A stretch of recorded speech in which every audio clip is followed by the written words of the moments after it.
Most great thinkers, they build on the ideas of their teachers. But what happens when a student's entire philosophy is basically born from disagreeing with everyone? Today we're diving into Aristotle, a guy whose whole legacy was shaped not by agreeing, but by challenging the absolute giants of his time. So, how'd he pull it off? We're going to look at the three huge intellectual battles of his life, with his famous teacher, his student who conquered the world, and even the ghost of a philosopher who came before him. Each one of these fights helped create a brand new way of looking at reality that honestly shaped the next 2,000 years of Western thought. You can really see his whole life through these three defining clashes. First, he's the student who takes on his master. Then, he's the teacher whose ideas get put to the ultimate test by a conqueror. And finally, he's the successor, who has to decide whether to follow in the footsteps of a philosophical hero or to forge his own path. Okay, so let's start with the first, and maybe the most important, intellectual breakup in history. We're at Plato's famous academy, where this brilliant student, Aristotle, dared to question the very foundation of what his legendary teacher believed.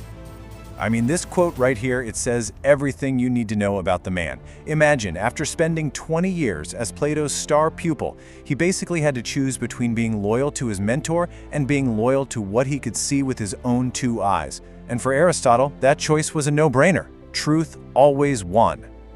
So to really get their disagreement, you gotta understand Plato's big idea. He believed that the world we see and touch isn't actually the real world. Nope. It's more like a shadow or a cheap copy.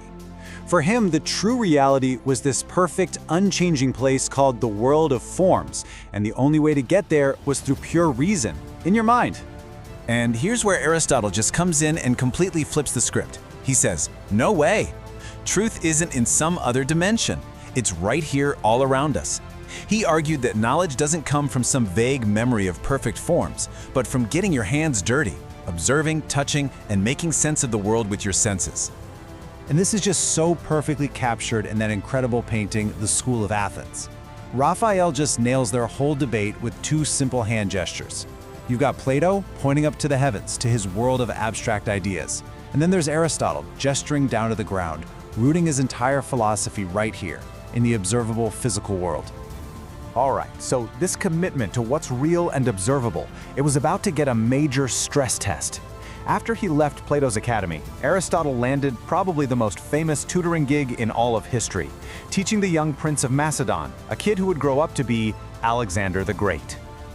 Now, Aristotle gave Alexander an amazing intellectual toolkit. He taught him to love science, to respect logic, and he gave him this deep passion for Homer's Iliad. In fact, they say Alexander kept a copy of it with him his entire life, right under his pillow. This was the philosophical launchpad Aristotle built for a future world conqueror. But here's the twist. As Alexander actually went out and started conquering the world, his real-life experiences made him completely reject some of his teacher's deepest beliefs. Aristotle thought non-Greeks were barbarians, and he wrote they should be treated like animals or plants. But Alexander, who is now trying to rule this huge, diverse empire, saw things very, very differently.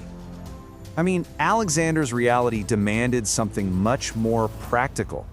He started wearing Persian clothes, he brought Persian soldiers into his army, he even married a Persian noblewoman, Roxanne.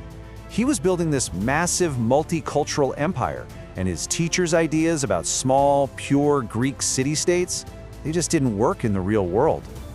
And this brings us to the final, really dramatic disagreement of Aristotle's life. And this time it wasn't a debate with a person who was alive, but with the powerful legacy of another philosopher, Socrates. So when Alexander suddenly dies in 323 BC, everything just unravels. The anti-Macedonian feelings that had been simmering in Athens just exploded, and Aristotle, with all his connections to the Macedonian court, became a huge political target. He was charged with impiety, and yeah, that's the exact same charge that got Socrates executed almost 80 years earlier. So what did he do? Socrates, you remember, chose to stay. He faced his trial and drank the poison hemlock as a matter of principle. But Aristotle, he made a totally different, deeply practical choice. He ran. He just refused to be a pawn and a martyr in a political game. And his reason why is just so powerful. He saw Socrates' execution as Athens' first great sin against philosophy. He wasn't about to let them do it again. For Aristotle, philosophy wasn't served by a symbolic death. It was served by the living, breathing work of the philosopher. It was about survival, not martyrdom. So after all these arguments, all these intellectual fights, what's the big takeaway? What is the legacy of this life filled with productive disagreement? Well, by fighting with Plato, he brought philosophy down to earth. By learning from the real-world problems of Alexander's empire, he saw beyond his own little bubble. And by rejecting Socrates' martyrdom, he made a powerful case for pragmatism. And all of that gave us empiricism, formal logic, and the actual foundations of how we do science. At the end of the day, Aristotle didn't just give us cool ideas to think about. He gave us a system for how to think, period. His method, observe, categorize, analyze, it became the bedrock of science for thousands of years. He taught us to look at the world to figure out how it works.